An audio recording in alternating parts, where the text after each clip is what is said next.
नमस्कार दोस्तों, कैसे हैं आप लोग। उम्मीद है आप सब ठीक होंगे। 28 जुलाई 2023 के इकोनॉमिक टाइम्स के एनालिसिस में आपका स्वागत है। स्टार्ट करते हैं। आज बहुत ज़्यादा न्यूज़ तो नहीं है, बट वही इंपॉर्टेंट न्यूज़ हम टेकअप करके इसे कंप्लीट करेंगे लेक्चर को। First news on table, a SWIFT system tailor to push rupee trade. देखिए, आपको पता होगा स्विफ्ट ट्रेड के बारे में आपने सुना होगा, नहीं सुना होगा तो मैं आपको बता देता हूँ। कभी भी कोई इंटरनेशनल ट्रांजैक्शन होता है दो बैंक्स के बीच में, तो एक स्विफ्ट कोड जनरेट होता है। वो स्विफ्ट मैसेजिंग सिस्टम के थ्रू एक बैंक दूसरे बैंक को मैसेजेस भेजता है कि भाई इतना फ़ंड है, इतना का ट्रांसफ़र है, इसका ये अकाउंट है, बाकी सारे डिटेल्स देता है। एंड वो स्विफ्ट सिस्टम के थ्रू होता है, स्विफ्ट मैसेजिंग सिस्टम के थ्रू। ठीक है। तो अब होता क्या है कि ये जो स्विफ्ट मैसेजिंग सिस्टम है, ये इंडिया कंट्रोल नहीं करता है, या कोई एक पर्टिकुलर कोई कंट्री कंट्रोल नहीं करता, बट एक ग्रुप ऑफ कंट्रीज कंट्रोल करते हैं इसको। ठीक है। तो अब ग्रुप ऑफ कंट्रीज कंट्रोल करते तो प्रॉब्लम क्या हुआ था रशिया के इसमें कि भाई जब रशिया और यूक्रेन का वॉर हुआ था, तो ये स्विफ्ट मैसेजिंग सिस्टम के जो एक्सेस है, ये रशिया को बंद कर दिया गया था रशिया के लिए। अब क्या हुआ था कि भाई अगर रशिया को बंद कर दिया तो रशिया इंटरनेशनल ट्रांजैक्शंस नहीं कर पाएगा इस कोडिंग के थ्रू। और बाकी जो मैसेजिंग सिस्टम ऐसा नहीं है नहीं, बाकी भी है, बट वो इतने वेल रिनाउंड नहीं है। सपोज़ मान लो आपको यूरोप से इधर मंगाना है तो Swift is the best option. बाकी इतने कोई रिनाउंड और रिलायबल नहीं है, और सारे बैंक के पास उसका रहता भी नहीं है बाकी सारे सिस्टम का। तो इंडिया क्या कर रहा है, इंडिया भी अपने एक ऐसा ही सिस्टम बनाने की कोशिश कर रहा है जो कि रूपी ट्रेड को भी प्रमोट करेगा। ठीक है, क्योंकि इंडिया का देखिए एम्बिशन है कि भाई रुपी को हम थोड़ा एक इंटरनेशनल करेंसी के हिसाब से बनाएं। और दूसरा चीज़ कि भाई ये अगर कुछ कल को ऐसा प्रॉब्लम आता है, इंडिया के खिलाफ भी सैंक्शंस लगते हैं, कल को कोई भी रीज़न से देखिए लग सकते हैं, वेस्टर्न कंट्रीज कोई भी रीज़न से लगा सकते हैं सैंक्शन, तो उस केस में इंडिया थोड़ा सिक्योर रहे। ठीक है। इंडिया और एक तरीके से रुपी ट्रेड को प्रमोट करता है, जैसे मैंने आपको बताया, यूजिंग स्पेशल वोस्त्रो अकाउंट्स। क्या है स्पेशल वोस्त्रो अकाउंट्स है, मतलब आप समझो अगर रशिया को इंडिया से कुछ माल मंगाना है, इंडिया को रशिया से कुछ माल मंगाना है, इंडिया को मतलब मान लो अगर आप ऑयल मंगाना है और रशिया को मान लो आप ग्रेन्स मंगाना है, फॉर एग्जांपल बोल रहा हूँ, तो क्या होगा, गुड्स चले जाएंगे दोनों पास एक दूसरे से। इंडिया अपने रशिया के वोस्त्रो अकाउंट में क्या डाल देगा, इंडियन रुपी डाल देगा, और रशिया जो है इंडिया के अकाउंट में उधर से पेमेंट के हिसाब से रूबल डाल देगा। तो देखिए दोनों जन अपना करेंसी एक्सचेंज नहीं कर रहे, और ये रुपी पे ही ट्रेड हो जा रहा है, मतलब अपने डोमेस्टिक करेंसी में ट्रेड हो जा रहा है। तो इसका एक और ऑप्शन भी रहता है कि भाई इंडिया जो बिलिंग आप उसको रुपी में कर दे, बट वो केस रशिया एक्सेप्ट नहीं करेगा, क्योंकि रुपी अभी तक देखिए इतना इंटरनेशनल रिकग्नाइज नहीं है। तो इंडिया को कुछ ना कुछ हद तक तो लोकल ट्रेड, हाँ लोकल करेंसी में भले ही ट्रेड कर सकता है। मान लीजिए रशिया अपने रूबल में पेमेंट किया, रूबल में रिसीव कर लिया। जब रशिया को ऑयल का पेमेंट चाहिए होगा तो रशिया रूबल में रिसीव कर लेगा, रशिया को ग्रेन का पेमेंट करना होगा तो रशिया इसमें कर देगा, रूबल में कर देगा। यही और इंडिया का वोस्त्रो अकाउंट जो रशिया में खुला हुआ है, और रशिया जो का वोस्त्रो अकाउंट इंडिया में खुला होगा, सिमिलरली इंडिया भी वैसे ट्रेड कर लेगा। इससे क्या होगा, अगर रशिया को स्विफ्ट सिस्टम से बैन है भी तो भी इंडिया को कोई प्रॉब्लम नहीं है, अगर रशिया को डॉलर का एक्सेसिबिलिटी नहीं भी है तो भी इंडिया को कोई प्रॉब्लम नहीं है। तो डॉलर इस ट्रेड में, पूरे ट्रेड में आया ही नहीं। नेक्स्ट न्यूज़ दोस्तों, consumer companies gear up to weather climate risk. देखिए आज के रेट में मैं कहूँगा बहुत ही अच्छा काम कर रहे हैं कंज्यूमर कंपनीज जो है। आज के रेट में जो होम डिलीवरी ऐप्स वगैरह है, ब्लिंकिट हो गया, जेप्टो हो गया, जोमेटो हो गया, ये सब काफ़ी अच्छा परफॉर्म कर रहे हैं अपने कंज्यूमर्स को सर्व करने के लिए, क्योंकि इतने ख़राब वेदर कंडीशंस में भी ये होम डिलीवरी अभी भी चालू करके रखे हैं। एंड आई वुड से जैसे मैं भी इधर मंगाता हूँ अपने घर में, तो मुझे भी बहुत जल्दी डिलीवरी मिल जाता है, 10 मिनट में, कभी 15 मिनट में। हाँ कभी डिले हो जाता है, बट दैट डजेंट मैटर। एक सर्वे के हिसाब से ये भी चीज़ बोला गया था, ये तो मैं चलो ऑफ द न्यूज़ आपको बता रहा हूँ, कि Indians are the most restless online buyers. Most of the Indians want their online deliveries to happen in a day. ठीक है, and some within 2 hours. तो ये सब जिसके कारण देखिए थोड़ा सा ये ऐप्स काफ़ी ज़्यादा इंडिया में चल भी रहा है। अगर आप बाहर देखो तो बाहर में ऐसा है कि थोड़ा प्लानिंग करके ये लोग ऑर्डर कर देते हैं। ऑब्वियसली ऐसा नहीं कह रहा हूँ कि उधर मतलब इंस्टेंट डिलीवरी नहीं है, बट जैसे यूएस हो गया, कनाडा हो गया, उसके बारे में सर्वे में पूरा लिखा होता है डिटेल में कि उधर कंज्यूमर्स फिर भी थोड़ा वेट कर लेते हैं अपने डिलीवरीज़ को लेके और थोड़ा प्लानिंग के साथ डिलीवरी करते हैं। इंडिया में थोड़ा सा एडहॉक ज़्यादा रहता है, तो इसलिए जो इंस्टेंट डिलीवरी प्लेटफॉर्म्स है ये थोड़ा ज़्यादा इंडिया में चलने का स्कोप था। ऐसा एक इंडस्ट्री रिपोर्ट था, तो मैंने आपके साथ डिस्कस कर दिया। खैर वो एक अलग ही टॉपिक है। Coming back to the news कि भाई जो ये जो डिलीवरी ऐप्स है ये काफ़ी हद तक अपने प्लेटफॉर्म्स को स्केल अप कर रहे हैं। ये चाह रहे हैं कि भाई इनका जो वेयर हाउसेज है वो और ज़्यादा लोकेशंस पर है, so that the delivery agents do not have to travel much during the delivery. फिर ये लोग अपने प्लेटफॉर्म्स के थ्रू जितना हो सकता है डिस्काउंट वगैरह भी ऑफ़र कर रहे हैं, एंड स्पेशली वेजिटेबल्स वगैरह में। इन लोगों ने ये भी हाईलाइट किया कि भाई इंडिया का जो भी इन्फ्लेशन है वो काफ़ी ख़राब उस पर चल रहा है, and the major reason is the soaring of vegetables and fruits, मतलब वेजिटेबल प्राइसेस बेसिकली। टोमेटोज़ आपको पता ही है क्या मचा के रखा है। तो ये सब चीज़ के कारण ये लोग भी जितना हद तक अपने बाकी कंज्यूमर प्रोडक्ट्स से उस पर डिस्काउंट करने की कोशिश कर रहे हैं। ये लोग सप्लायर से डायरेक्टली ले रहे हैं भाई, जो मतलब जो मैन्युफैक्चरर उनसे डायरेक्टली भी लेने की कोशिश कर रहे हैं, सो दैट मैन्युफैक्चरर के पास भी जो स्टॉक पड़ा हुआ है उससे भी जल्दी जल्दी मैन्युफैक्चरर लिक्विडेट कर रहा है। नेक्स्ट न्यूज़ दोस्तों, no further application for extension will be entertain supreme court, ED chief SK Mishra to stay in office till September 15। कल ही मैंने आपको इस न्यूज़ के बारे में बताया था कि भाई ईडी चीफ जो है उसके एक्सटेंशन के लिए इंडियन गवर्नमेंट जो है काफ़ी रिक्वेस्ट कर रही थी। क्या रीज़न है? देखिए अभी FATF का सर्वे चलता है, ये हर कुछ सालों में आता है, आई थिंक 4 साल में आता है ये हर एक कंट्री के पास, सो दैट इनको ये चीज़ के लिए एश्योरेंस ये रहता है कि भाई वो कंट्री FATF के गाइडलाइन से कंप्लाइंट तो है ना। ऐसा तो नहीं है कि भाई इंडिया को अब हम लोग प्रॉपर एक स्टेटस दे दिया कि नहीं इंडिया एकदम क्लीन कंट्री है, and then India back off the उस पर चला रहे अपने कोई ट्रांजैक्शन, या फॉर दैट मैटर कोई भी कंट्री। तो इन लोग टाइम टू टाइम ऑडिट करते हैं। अब क्या है इसमें एनफोर्समेंट डायरेक्टरेट का तो बहुत बड़ा रोल है, क्योंकि एनफोर्समेंट डायरेक्टरेट जो है वो कोऑर्डिनेट करते हैं इनसे और इनको डेटा वगैरह प्रोवाइड करने में, और ये जो पूरा जो ऑडिट का प्रोसेस है उसमें काफ़ी इंपॉर्टेंस रहता है इनका। तो अब क्या हुआ, ये ईडी चीफ का जो है पहले ही एक्सटेंशन के लिए बोला गया था, तो एक्सटेंशन जुलाई 31 तक तो कर दिया गया था इनके टर्म का। बट गवर्नमेंट क्या की थी, गवर्नमेंट पहले क्या की थी, सर्कुलर के थ्रू पास करके एक्सटेंशन कर दी थी। तो सुप्रीम कोर्ट ने बोला कि आप ऐसा नहीं कर सकते, सुप्रीम कोर्ट ने मैंडेमेंस इशू किया कि आप ऐसा नहीं कर सकते, चलो step down from your office and then new ED should be appointed. तो फिर गवर्नमेंट ने बोला कि भाई नहीं ठीक है, आप मुझे काम करिए, आप हमें उन्होंने फिर रिक्वेस्ट किया प्रॉपरली सुप्रीम कोर्ट को कि भाई ठीक है वो सर्कुलर को रहने दीजिए, आप हमें एक्सटेंशन दे दीजिए बस। फिर गवर्नमेंट ने पहले 31 जुलाई तक एक्सटेंड किया था, अब जो है गवर्नमेंट September 15 तक एक्सटेंड कर रही है, सो दैट वो एक पूरा पब्लिक इंटरेस्ट में भी रहेगा, एंड एक बार वो पूरा ऑडिट कंडक्ट हो जाए एंड देन वो फिर स्टेप डाउन कर लेंगे। सुप्रीम कोर्ट ने अपने ऑर्डर में ये भी बोला है कि भाई आपको अगर टर्म एक्सटेंशन बढ़ाना पार्लियामेंट अमेंडमेंट के थ्रू बढ़ा लो, वो हमें कोई प्रॉब्लम नहीं है, लेकिन आप ऐसे नहीं कर सकते हो कि किसी भी एक पर्टिकुलर एम्प्लॉय को एक्सटेंशन देना हो तो आप सर्कुलर करके दे दो, जो कि लॉ ही नहीं है। और उन्होंने ये भी चीज़ बोला कि अब फर्दर इस ईडी चीफ का जो है एसके मिश्रा का, इनका एक्सटेंशन अब आप क्लेम मत करना, या इनका एक्सटेंशन के लिए और रिक्वेस्ट कोई भी मैं एंटरटेन नहीं करूँगा। नेक्स्ट न्यूज़ दोस्तों, SEBI puts in place framework for corporate debt market development fund. देखिए क्या है corporate debt market development fund में कि भाई सेबी जो है कॉर्पोरेट डेट फंड को प्रमोट करना चाहता है, जैसे कि कंपनीज इशू करते हैं ना बॉन्ड वगैरह, पब्लिक के लिए भी इशू करते हैं, तो उसका सब्सक्रिप्शन वगैरह पब्लिक जो है थोड़ा सा वरीड रहती है। तो सेबी ने अपना खुद का एक फ्रेमवर्क डेवलप करने की कोशिश किया है, मतलब कर ही गए, और उसमें ये लोग जो है अलग अलग कॉर्पोरेट डेट में इन्वेस्ट करेंगे एंड उस फंड के लिए यूनिट निकालेंगे जिसको कोई भी सब्सक्राइब कर सकता है, हम और आप जैसे लोग भी कर सकते हैं, इनफैक्ट म्यूचुअल फंड भी कर सकता है subscribe.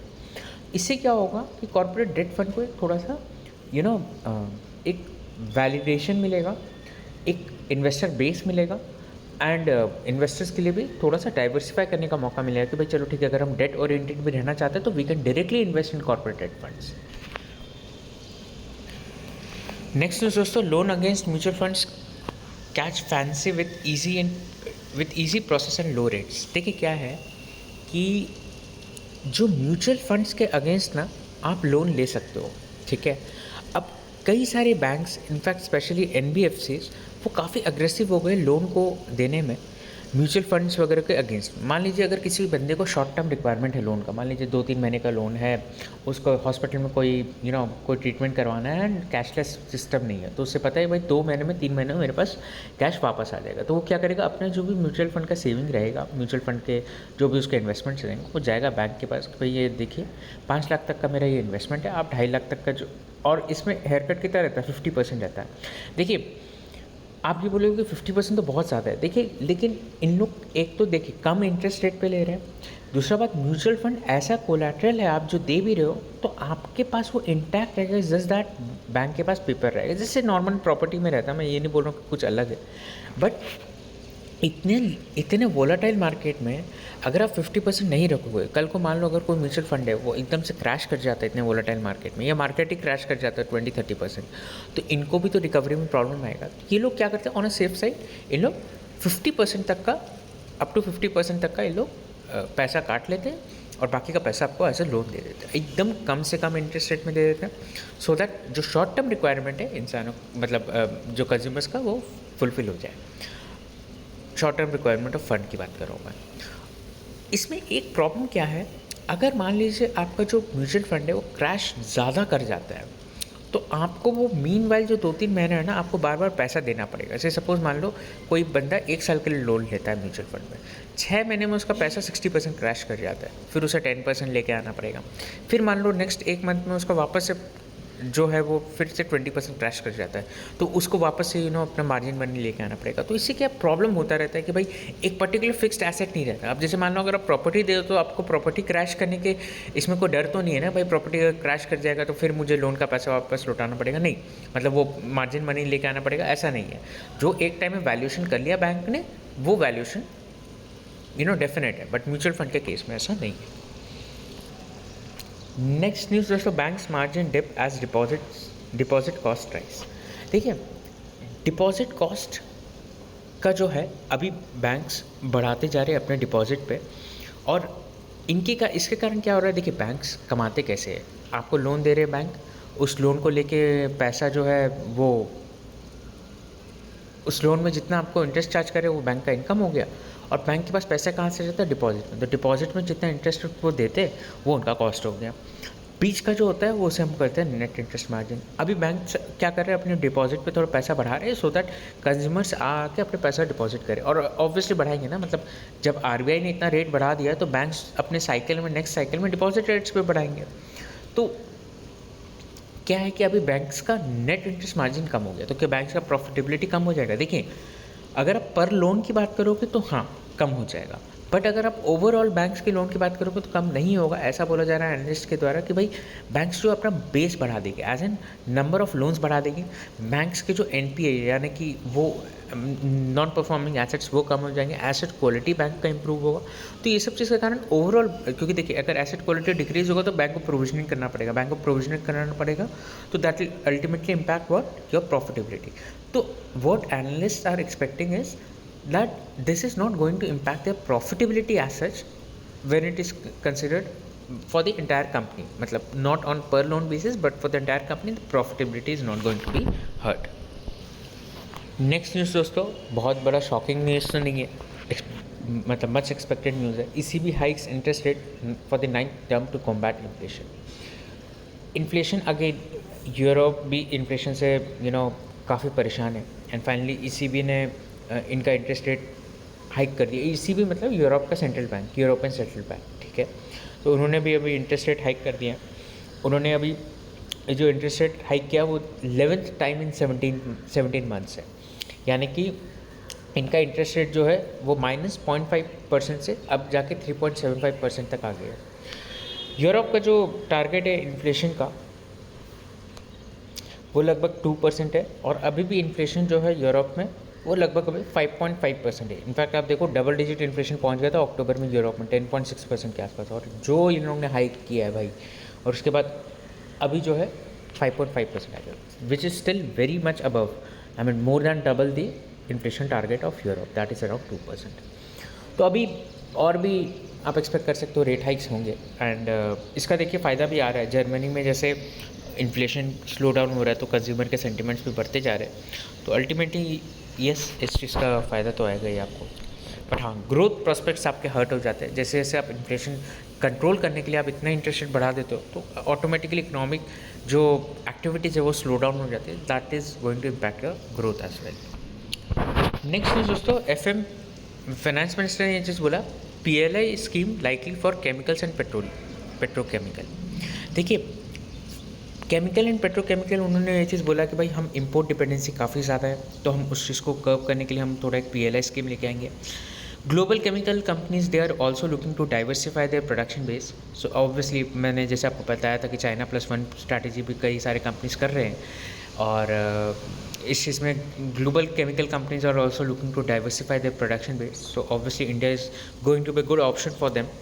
And but the thing is, industry must raise the standard of sustainability, recycling, skilling and tech adaptation so that it can attract these companies in India. Next news दोस्तों, India set to be the third largest economy by FY28। चलिए मैं आपको ये news समझाता हूँ। FY28 के लिए सेबी ने ये चीज़ बोला कि SBI ने ये चीज़ बोला कि इंडिया थर्ड लार्जेस्ट इकोनॉमी बन जाएगा। पहले सेबी का जो प्रेडिक्शन था वो था कि FY30 तक। अब सेबी ने मैं बार बार सेबी बोल रहा हूँ, बट SBI ने अब उसे रिवाइज करके FY28 कर दिया। कल ही अगर आपको पता होगा तो प्राइम मिनिस्टर मोदी ने ये चीज़ बोला था कि हम नेक्स्ट अपने एनडीए के टर्म में इंडिया को थर्ड लार्जेस्ट इकोनॉमी बना देंगे। अब आप ये चीज़ समझिए, नेक्स्ट एनडीए का टर्म अगर 2024 तक चालू होता है तो 2029 को ख़त्म हो जाएगा। ठीक है, नेक्स्ट 10 ईयर, प्रोवाइडेड एक बार मान के चलते कि सारा स्टेबिलिटी रहेगा, वो गवर्नमेंट जो है बीच में गिरेगी नहीं, इस टाइप के मान के चलते हैं। तो पहले था 2030, अब SBI ने कर दिया उसको 2028। कल ही प्रधानमंत्री ने ये चीज़ अनाउंस भी किया था कि हम सेकेंड टर्म में कर रहे हैं। मैं आपको कोई रिलेशन नहीं समझा रहा हूँ, मैं बस आपको क्रोनोलॉजी समझा रहा हूँ इसका। और IMF ने भी प्रेडिक्ट किया है 6.1% के आसपास इंडिया ग्रो करेगा, बट SBI ने ये चीज़ प्रेडिक्ट किया है कि भाई ओवरऑल जो है FY24 में हम जो है 6.5% के आसपास ग्रो करेंगे, एज़ कम्पेयर टू IMF का 6.1% के आसपास। आज का लास्ट न्यूज़ दोस्तों छोटा न्यूज़ है। Minor offences under 42 laws decriminalised. कुछ छोटे छोटे लॉज में जो है पीयूष गोयल ने बोला है कि भाई हम लोग जो है लॉ को डीक्रिमिनलाइज कर देंगे, सो दैट अगर आप फर्स्ट टाइम कोई ऑफेंस कमिट करते हो तो आपको जेल नहीं होगा, आपको सिर्फ पेनल्टी पे करना पड़ जाएगा। और कंपनी लॉज में कई बार होते हैं, मतलब कंपनी लॉज में जो है आपके जो क्रिमिनल पनिशमेंट है वो कई बार वेव ऑफ हो जाते हैं, मतलब जो गवर्नमेंट है टाइम टू टाइम अमेंडमेंट्स लेके आती रहती है। तो अभी भी क्या गवर्नमेंट ये चीज़ अमेंड कर रही है कि भाई ठीक है, लॉ है, अगर है ब्रीच हुआ पेनल्टी पे करो, चले जाओ, बट अगर वापस से ब्रीच करोगे तो फिर हम तुम्हें पकड़ेंगे। और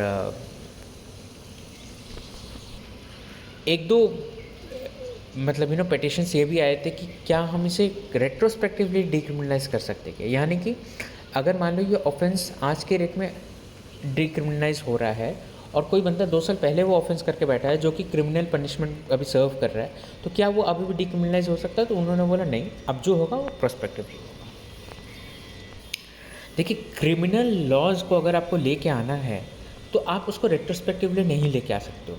मतलब इस केस में गवर्नमेंट लेके आ सकती थी, बट ऐसे अदरवाइज अगर आप देखोगे तो मान लो अगर मैं आज मान लो कोई चीज़ गलत पार्किंग में कर देता हूँ, एक एग्जांपल बोल रहा हूँ, कोई गाड़ी को मैं हमेशा कोई गलत पार्किंग में कर देता हूँ, वो क्रिमिनल ऑफेंस नहीं है, ठीक है, मुझे पेनल्टी पे करने का पड़ेगा, दैट इज़ समथिंग डिफरेंट।